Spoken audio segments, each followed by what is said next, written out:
muestra su amor y lealtad. En el diario estudio de nuestra lección y la palabra viva de Jesús. Qué hermoso día que el Señor nos concede. Estamos muy contentos de estar nuevamente con ustedes en este estudio de la lección de escuela sabática y hemos llegado ya al día miércoles. Esta mañana me acompaña el pastor Orlando Enamorado. Bienvenido, pastor, y buenos días. Gracias, buenos días. ¿Cómo están, hermanos? Es un gusto estar aquí otra vez saludándoles en el nombre de nuestro gran Dios y Salvador Jesucristo. Un saludo muy especial a los hermanos que nos siguen allá por Colombia. El hermano Jordi Acuña, ese hermano valiente, y la hermana Consuelo y los demás hermanos que están allí en ese lugar, pues levantando la obra allí en Colombia. También allá los hermanos de Cartagena, Colombia, otros hermanos, se me olvidan los nombres, dónde están los hermanos ubicados que nos siguen en Colombia, pero es un gusto saludarles a todos los hermanos colombianos. También a los hermanos venezolanos. Hay unos hermanos en Venezuela que igualmente siguen nuestras lecciones de escuela sabática. La hermana Rida, allá en Chile, con su hija Rida también. Otros hermanos en Bolivia, en Brasil, en Perú, en Ecuador, pues igual tenemos varios hermanos. A todos a la distancia, un abrazo, es un gusto saludarles. Bien, hermanos, y ahora vamos a ponernos de rodillas para orar. Amado Padre Celestial, en esta hermosa mañana te agradecemos por el privilegio de la vida, Señor. Gracias porque nuestros ojos se abrieron, Padre, para poder estudiar, Señor, este día tu palabra. Muchas gracias, Señor bendito, porque nos permites estar aquí ahora. Le pedimos que su Espíritu Santo pueda acompañarnos, que sea el Maestro nuestro, Señor, y que pueda impresionar nuestras mentes y nuestros corazones para poder ser obedientes. Pido también una bendición por todos los que van a escuchar esta lección. Todos los que van a abrir la Santa Palabra sean bendecidos, Señor, y también sean transformadas sus vidas.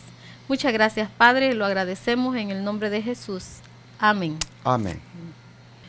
Bueno, hermanos, y como estamos estudiando ahora las ciudades de refugio, pastor, ¿qué más podemos aprender nosotros acerca de esto de las ciudades de refugio? Pues ya hemos nosotros mirado hasta ahora en la palabra de Dios, pues unas lecciones muy interesantes sobre esto de las ciudades de refugio. Pero mis hermanos, lo que había de fondo al implementar esta ley era cómo Dios mira la vida del ser humano, es decir, como algo sagrado. Por eso la lección tiene como título ahora el carácter sagrado de la vida, porque eso es justamente lo que estaba pues involucrado en aquella ley.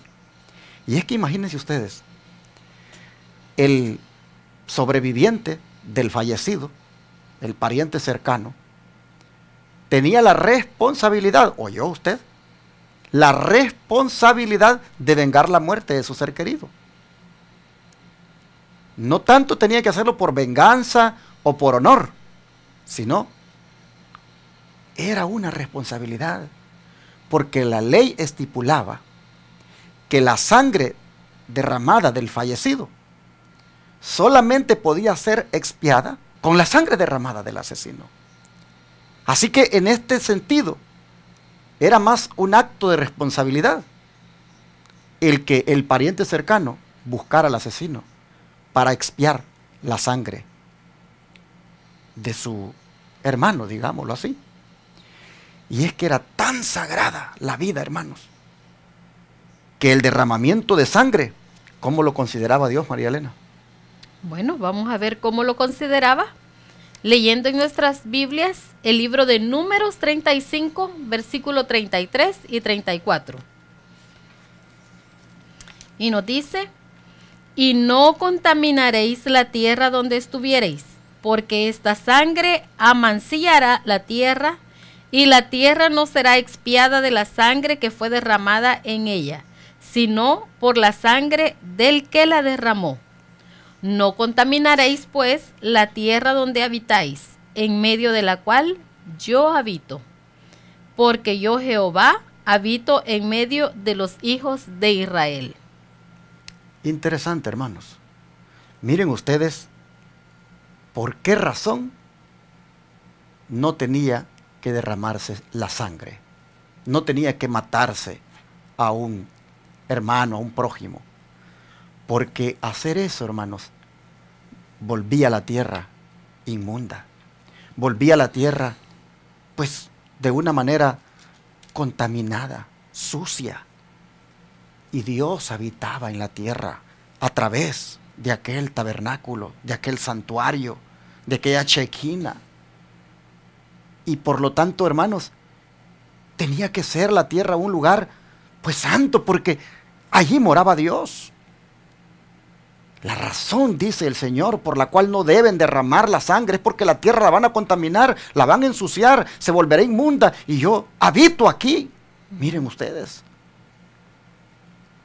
Es tremendo, hermanos, esto cuando uno lo ve detenidamente, porque uno mira que si llegaban a contaminar la tierra, pues entonces es que el Señor estipula la ley.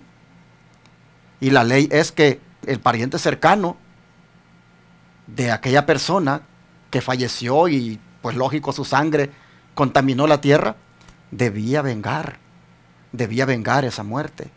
Y ya nosotros lo hemos visto, de que lo tenía que hacer más por un acto de responsabilidad que por un acto de ira o de honor. Pues tenía que limpiar, tenía que la inmundicia, que la contaminación que había caído en la tierra por la sangre derramada de su ser querido, había que limpiarla, y la única manera era dándole muerte a aquel que lo había asesinado. Pero imagínense ahora, caer en ese ciclo de venganza tras venganza, y más muertes, más sangre derramada. El Señor entonces permite de que en aquellos casos de muertes accidentales, pues ya nosotros hemos mirado, pues fueran protegidos, se les siguiera su debido proceso judicial a través de las ciudades de refugio. Pero el derramamiento de sangre, hermanos, era un contaminante de la tierra, era una mancha, y por lo tanto Dios consideraba eso como algo muy grave, como un gran pecado, porque Dios considera la vida como algo muy especial. Y miren ustedes hasta dónde llegaba esto, de ver la vida como algo tan sagrado, que hasta María Elena, cuando había un muerto y de repente no se sabía quién lo había matado a la persona, quién lo había asesinado, el Señor de todas maneras buscaba un responsable, sí, y pedía que se hiciera una ceremonia especial. ¿De qué ceremonia estamos hablando? Bueno, vamos a ver de qué ceremonia hablamos en Deuteronomio 21, del 1 al 9. Y nos dice: si en la tierra que Jehová tu Dios te da para que la poseas fuere hallado alguien muerto, tendido en el campo, y no se supiere quién lo mató, entonces tus ancianos y tus jueces saldrán y medirán la distancia hasta las ciudades que están alrededor del muerto. Y los ancianos de la ciudad más cercana al lugar donde fuere hallado el muerto tomarán de las vacas una becerra que no haya trabajado, que no haya llevado yugo. Y los ancianos de aquella ciudad traerán la becerra a un valle escabroso que nunca haya sido arado ni sembrado, y quebrarán la cerviz de la becerra allí en el valle. Entonces vendrán los sacerdotes, hijos de Leví, porque a ellos escogió Jehová tu Dios para que le sirvieran, y para bendecir en el nombre de Jehová, y por la palabra de ellos se decidirá toda disputa y toda ofensa. Y todos los ancianos de la ciudad más cercana al lugar donde fuere hallado el muerto lavarán sus manos sobre la becerra cuya cerviz fue quebrada en el valle, y protestarán y dirán: nuestras manos no han derramado esta sangre, ni nuestros ojos lo han visto. Perdona a tu pueblo Israel, al cual redimiste, oh Jehová, y no culpes de sangre inocente a tu pueblo Israel. Y la sangre le será perdonada, y tú quitarás la culpa de la sangre inocente de en medio de ti, cuando hicieres lo que es recto ante los ojos de Jehová. ¿Qué les parece? Miren cómo es desagrada la vida para Dios. Que cuando apareciera una persona fallecida y no se supiera quién le quitó la vida, de todas maneras hay que buscar un responsable. Y miren el Señor lo que estipula, que se tome distancia, dice, hasta donde están las tribus. Y la tribu que le quedaba más cerca, esa que se haga responsable. Pero ¿por qué podrían decir los habitantes si nosotros no le hemos dado muerte? Bueno, de todas maneras, por estar más cerca, ustedes les toca esa responsabilidad. Porque sin duda, hermanos, tal vez esa tribu debió haber tenido los caminos pues más limpios, debió a lo mejor pues asegurarse de que cualquiera pudiera transitar libremente sin que un asesino le acechara por allí. O de todas formas, hay que buscar que alguien responda por esa muerte. Y si en verdad no fueron ellos los que le dieron muerte, ninguno de sus habitantes, de todas maneras, hay que esa culpa descargarla sobre alguien. Y miren, una becerra a lo mejor de 2 o 3 añitos, que nunca la habían ocupado para ponerle un yugo, inocentemente la traen a un área de terreno donde tampoco nunca se hubiera arado, que estuviera virgen. Y allí, qué triste, hermanos, el pobre animal, quebrarle la cerviz. Y luego, lavarse las manos sobre ella y decir: nosotros no hemos hecho esto. Así que, Señor, no nos culpes de esto, perdónanos. Pero era tan sagrada la vida que ese animalito inocente, hermanos, carga con la culpa por aquella persona que falleció, que alguien mató. Cuando leo esto, hermanos, yo pienso cómo realmente todas estas cosas tenían como un simbolismo, apuntaban a Jesús. ¿Acaso no ha sucedido lo mismo con Cristo? ¿Acaso también Él inocentemente, de todas maneras, carga con la culpa del ser humano? ¿Acaso el ser humano no es el que le toca morir eternamente por su pecado? Y sin embargo, para poder salvar al ser humano, Jesús se ofrece para que toda la culpa caiga sobre Él. Oh, hermanos, todo este tipo de ceremonias tenían que ver como figura de lo que Cristo realmente haría por nosotros. Qué solemne esto, qué sagrada es la vida. Cómo Dios, hermanos, aprecia tu vida, aprecia mi vida. Miren hasta dónde, que cuando morimos, de todas maneras, hay que buscar un responsable. Y si no lo fuera, pues, en este caso, alguien inocentemente como la becerra, hay que cargar sobre ella la culpa. En este sentido, descargarla sobre Jesús, hermanos. Es realmente impresionante la ceremonia que el Señor nos dice aquí que debían hacer, indicándonos con esto cuán odioso es el pecado y cuánto Él considera la vida humana. ¿Qué dice el don profético al respecto? Bueno, nos dice en la revista The Sign of the Times del 20 de enero de 1881, nos dice que después de que la búsqueda más diligente había fracasado en descubrir al asesino, los gobernantes se reunían en esta ceremonia solemne para mostrar su aborrecimiento por el crimen. No debían mirar con descuido y negligencia los actos de los culpables. En todos sus actos debían mostrar que el pecado tiene una influencia contaminante, que deja una mancha en cada lugar y en cada persona que no busca por todos los medios posibles llevar al malhechor ante la justicia. Dios considera como sus enemigos a aquellos que por cualquier acto de negligencia protegen a los culpables. Ellos son a su vista participantes en las malas obras del pecador.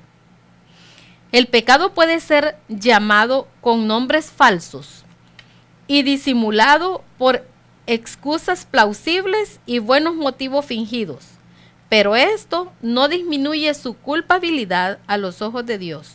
Donde quiera que se encuentre, el pecado es ofensivo para Dios y ciertamente tendrá castigo. Como podemos ver, hermanos, el derramamiento de sangre era algo que el Señor no lo soportaba, no lo toleraba. Eso era aborrecible delante de Dios. ¿Por qué? Porque el ser humano fue creado para la vida, para que viviera. Recordemos que somos hechos a imagen de Dios. Por lo tanto, todo lo que Él hizo, lo hizo puro, lo hizo santo. Y no existía el pecado. Y el que trajo esta maldad, el que trajo el pecado al mundo fue Satanás. Y así es como comenzó el derramamiento de sangre. Por eso es que Dios aborrece cuando hay crímenes, cuando hay personas que quieren como disimular la muerte de alguien o el sufrimiento de alguien. Entonces Dios aborrece a esas personas también, porque a Él le parece de que eso es terrible, es una mancha, dice, que queda, que no puede ser limpiada más que con otra sangre.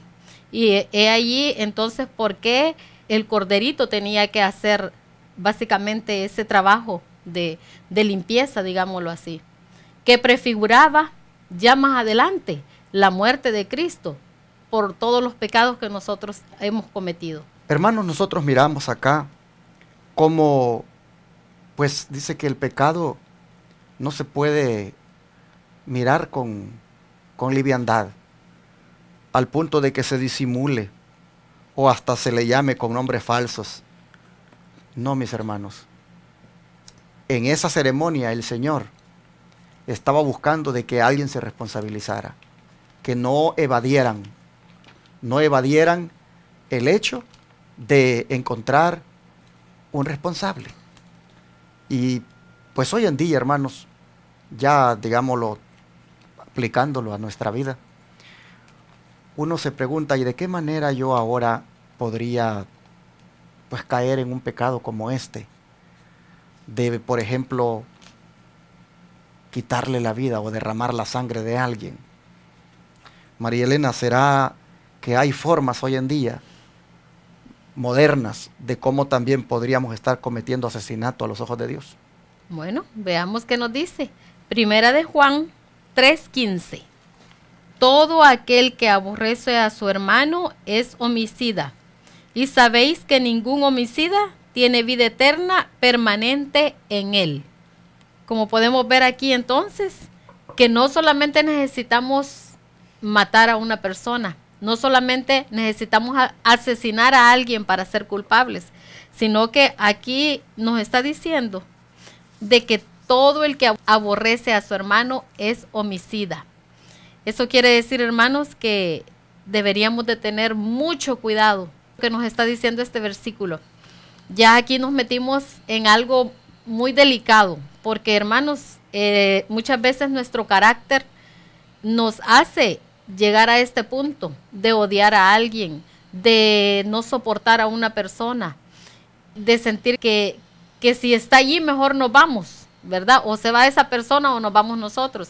Y aquí está diciendo que esta es una forma de homicidio. Y por lo tanto, ahí estamos básicamente también quebrantando parte de los 10 mandamientos. Y miren lo que dice el don de profecía al respecto.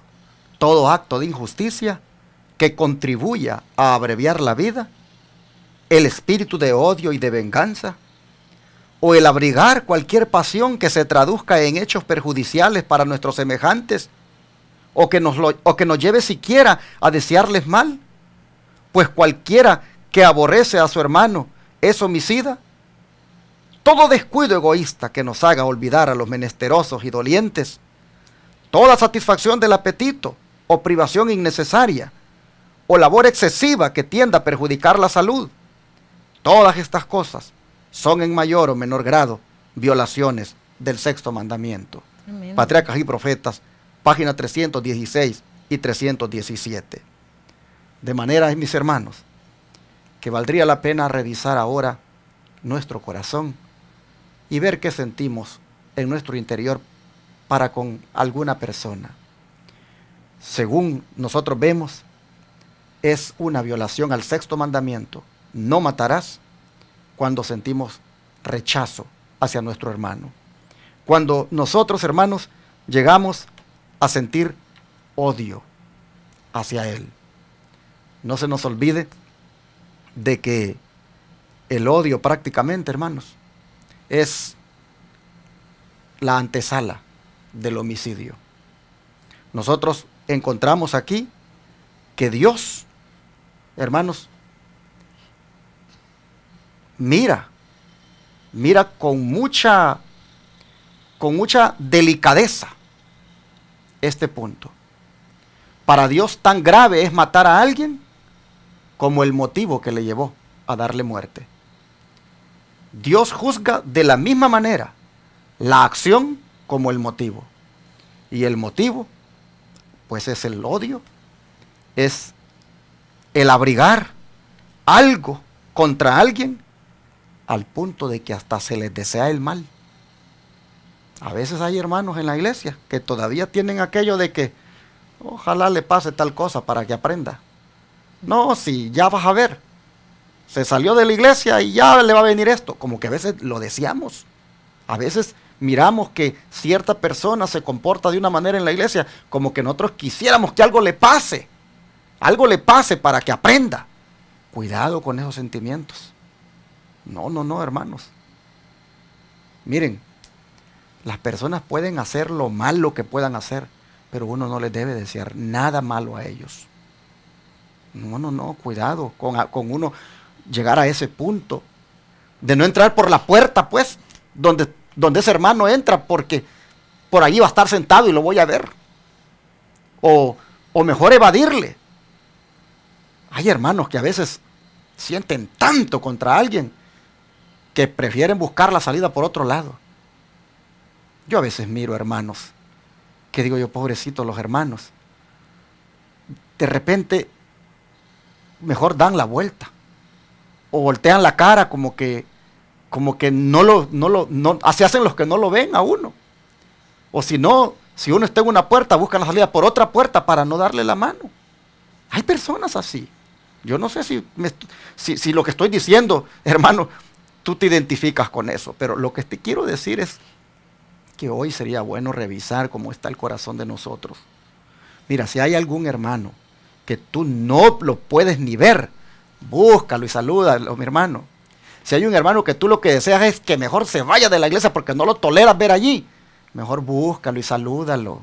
Y dile, hermanito, yo quisiera tener una oración con usted. Hermanita, yo quisiera orar con usted. Si hay un hermano o hermana que tú solo vives criticándole todo el tiempo, le viéndole el negativo, mejor búscale y dile, hermanito, yo quisiera orar con usted. No importa que ande mal vestida, no importa que ande toda pintada, mejor tanto que la criticas, mejor, hermanita, yo quisiera orar con usted. Y vas a ver que todos tus sentimientos, lo que vas a sentir es compasión por esa hermana. Hermanos, uno no puede darle cabida a los sentimientos en contra de alguien, porque eso es un quebrantamiento del mandamiento número 6 que dice no matarás. Es tan sagrada la vida, hermanos, que Dios no tolera que sea quitada de la persona, pero tampoco tolera los motivos que llevan a quitar la vida de esa persona. Y los motivos son todos esos rechazos, son todos esos odios, son todos esos espíritus de crítica, son todos esos deseos de no saludar a alguien, de querer evadirlo. Todo eso, hermano, te lleva al odio. Y eso es un quebrantamiento de la santa ley de Dios. Pero María Elena, el Señor fue más allá. El Señor fue más allá al revelarle a la hermana Guay de que no solamente es el rechazo, el odio que se sienta hacia alguien, sino que le dice también de que el descuidar, dice, a los menesterosos y dolientes, también esa es una forma de uno no importarle la vida de esa persona. Tremendo. Es tan valerosa la vida de la persona que Dios quiere que a los menesterosos y dolientes busquemos ver cómo los ayudamos. Y por eso yo le agradezco a Dios, porque pues en la iglesia de Advenimiento hay dos ministerios bien bonitos, que son el Ministerio Obra Médico Misionera y el Buen Samaritano. Ambos se interesan en la vida de la persona para ver cómo se les ayuda en lo que se pueda, por supuesto, con los recursos limitados que hay. Pero esos hermanos van buscando la manera de ver cómo van, pues en cierta manera, asistiendo a las personas pues que están dolientes o menesterosas. hermanos. ¿Por qué? Porque la vida de esas personas es valiosa para Dios. Pero ¿qué te parece, María Elena, cuando también se menciona aquí el asunto de la salud, que hasta el descuido de ella implica también una violación al sexto mandamiento? Sí, tremendo, ¿verdad? Miren, nos dice aquí el libro Consejos sobre el régimen alimenticio, nos dice que es tan ciertamente un pecado violar las leyes de nuestro ser como lo es quebrantar la ley de los 10 mandamientos. Hacer cualquiera de ambas cosas es quebrantar los principios de Dios. Los que transgreden la ley de Dios en su organismo físico tendrán la inclinación de violar la ley de Dios pronunciada desde el Sinaí. Tremendo. Cualquiera pudiera decir, ¿qué tiene que ver eso de la salud con todo esto que estamos estudiando? Con el sexto mandamiento, la violación de ese mandamiento. Sí, imagínate. Pero como hemos leído que tiene mucho que ver, hermanos, si nosotros no cuidamos nuestra salud, si nosotros violamos estas leyes, entonces básicamente estamos violando también el sexto mandamiento. Y dice que también, o si hacemos una labor excesiva que tienda a perjudicar la salud. Muchas veces, hermanos, estamos acortando nuestra vida cuando dormimos pocas horas, cuando nos dedicamos a trabajar demasiado y a querer tener más y más y más o hacer mucho dinero. Entonces, también aquí es pecado. Estamos básicamente violando ese sexto mandamiento porque estamos durmiendo poco y eso nos está acortando la vida, porque nos está acarreando enfermedades, porque el hecho de no dormir y de trabajar demasiado nos llena de estrés y ese estrés empieza a hacer estragos en nuestro organismo. Entonces, no es solamente una forma de decir que estamos matando a alguien, sino nosotros mismos también con nuestras actuaciones, con todo lo que hacemos, quebrantando esa ley que Dios ha dado para nuestro organismo. También ahí estamos básicamente fallando. Imagínense que la injusticia, la venganza, el egoísmo, satisfacción de los apetitos, el trabajar demasiado, la labor excesiva, todo eso dice de que tiene que ver con el sexto mandamiento. Por lo tanto, hermanos, la palabra de Dios dice que si en un punto fallamos, estamos quebrantando toda la ley, estamos fallando en toda. Por lo tanto, hermanos, nosotros debemos de tener mucho cuidado y hacer un paro en nuestra vida y darnos cuenta en qué estamos fallando para que volvamos al camino que Dios quiere que sigamos. Por eso, mis hermanos, cuando mañana tengas una soda frente a ti o te regalan una soda, tú pregúntate, todos los gramos de azúcar que tiene esta soda, si yo la bebo, van a entrar a mi organismo, van a recorrer por mis venas, van allí, hermanos, a hacer un efecto. Y pregúntate, ¿vas a prolongar tu vida o la vas a cortar? Es lo que hay que preguntarse. Cuando mañana te pongan un plato de carne, de res o de puerco, de la que sea, pregúntate tú, ¿el consumo de esta carne va a prolongar mi vida o la va a cortar? ¿Qué va a traer como resultado el seguir consumiendo esta carne en mi cuerpo? ¿Será que podría terminar con un cáncer de colon, por ejemplo? Y así sucesivamente. Hermano, preguntémonos a la hora de querer satisfacer el apetito, lo que me gusta. Preguntémonos si eso que me gusta va a prolongar mi vida o la va a cortar. Y si no somos responsables y solo le damos gusto al apetito y vamos comiendo y bebiendo lo que nos gusta y lo que queremos, hermanos, sin duda acortaremos la vida y pronto terminaremos muy enfermos y posiblemente muramos de la enfermedad. Y finalmente, Dios no puede ser burlado. Lo que el hombre sembró, eso también cosecha. De manera que finalmente esa muerte, tal vez hasta muy rápida, llegó porque la misma persona se quitó la vida de la manera como comía o bebía.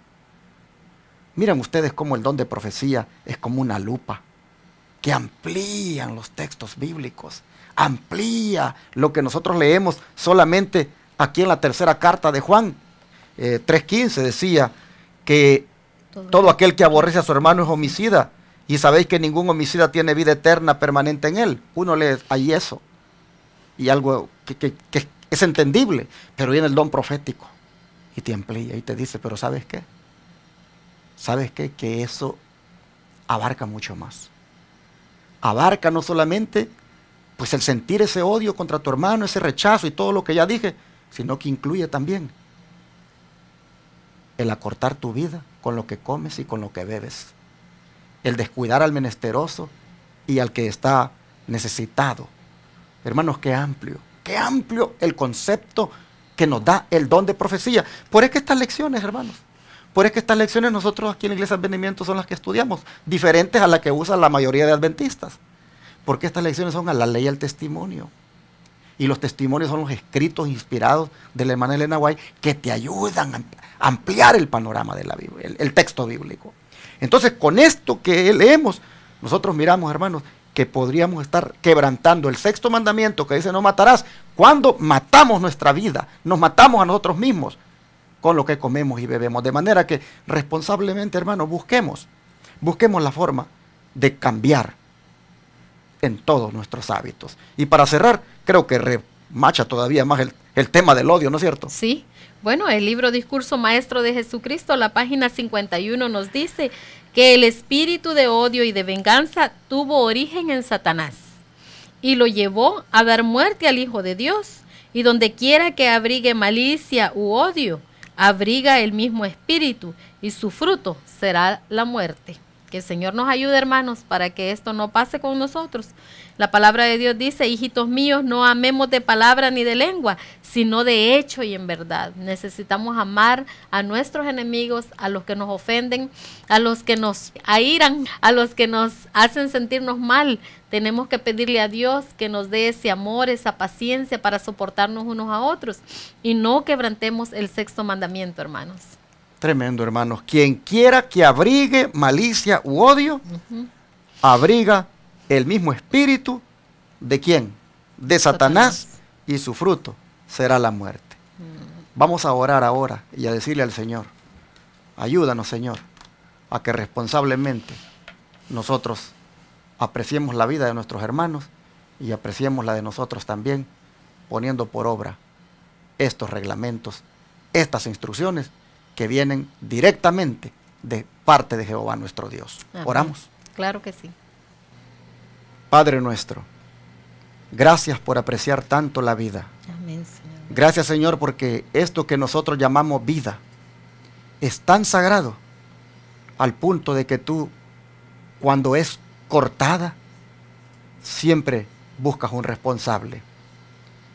Y, Señor, miramos que en eso lo que está prácticamente implicado es el hecho de que no se puede disimular el acto de acortar la vida. No se puede poner excusas sobre eso. Y tiene que haber un responsable. Nosotros hemos visto ahora tan amplio este tema que hemos llegado hasta el punto donde nosotros mismos, Señor, en este tiempo, sin duda somos responsables de estar cometiendo asesinato, ya sea contra algún hermano o contra nosotros mismos, por los sentimientos o por los hábitos alimenticios que podamos tener. De manera, Padre, que siendo esto tan delicado, no quisiéramos, Señor, seguir siendo responsables de esto. Y por eso pedimos perdón. Sí, por todas las veces que hemos sentido algo contra alguien, por todas las veces, Señor, que hemos buscado evadir a esa persona, evitar saludarla, juzgarla, criticarla y estar constantemente, Señor, teniéndola en la mente y al punto de sentir rechazo. Señor, todas las veces que eso haya sucedido, hoy te pedimos que nos perdones, que nos laves con tu sangre preciosa. Amén. Y que no volvamos a sentir nunca más nada contra nadie. Oh Padre, por favor, ayúdanos a no quebrantar el sexto mandamiento. Pero en cuanto a nosotros, Señor, ayúdanos también a que responsablemente nos conduzcamos en nuestros hábitos alimenticios, de manera que con lo que comamos y bebamos, tampoco quebrantemos el mandamiento de no matarás, quitándonos la vida de a poco, Señor, metiéndonos veneno con los productos que uno pueda estar consumiendo. Perdónanos también en esto, Señor, porque hemos sido tan negligentes y posiblemente ignorantes, Señor, al punto de que hemos metido a nuestra sangre muchos venenos, ya sea en comidas y bebidas. Pero Dios, sabiendo que hasta en eso somos responsables del mandamiento no matarás, te pedimos ahora que nos des discernimiento para saber qué es alimento y qué solamente es chatarra que va a dañar el organismo.